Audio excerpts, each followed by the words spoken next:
Hello and welcome to Culture Chat, something new we're trying at the Culture Strategy to start conversations about culture and how we work together as a university community. Today's topic, uncertainty. We thought we'd check in with some of our academics to get their thoughts on uncertainty, panic and communication.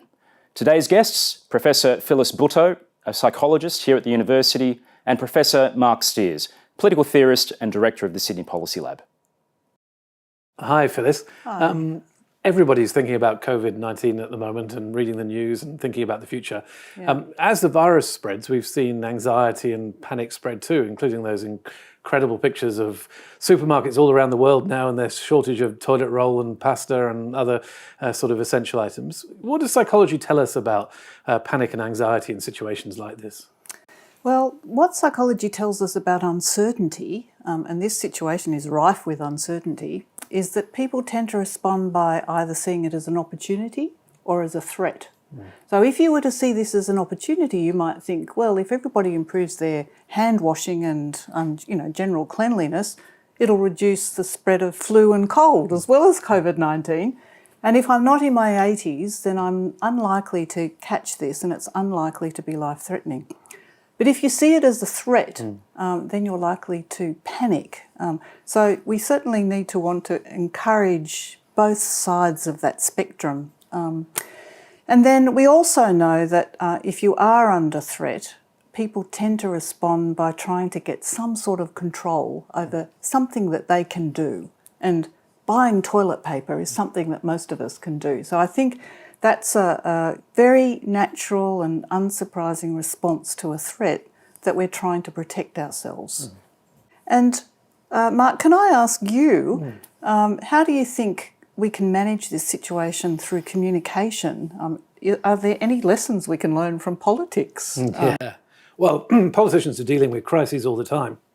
This is a crisis on a large scale for them. But there are sort of three principles which guide effective communication from leaders of all kinds, political leaders, business leaders, in moments like this.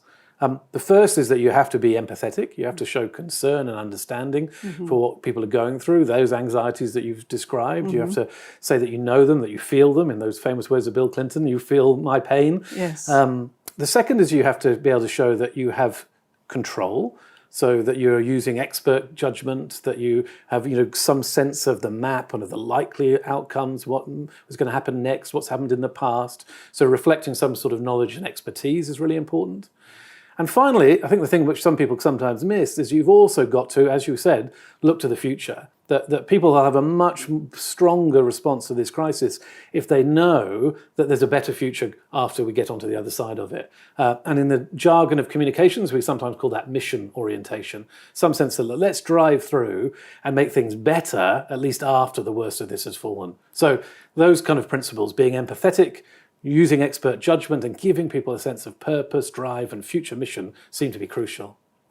Yes, and I think as a university community we need to be very conscious of supporting each other, and each and every one of us, regardless of race or gender, that we're all at risk of this situation and we're all managing it together.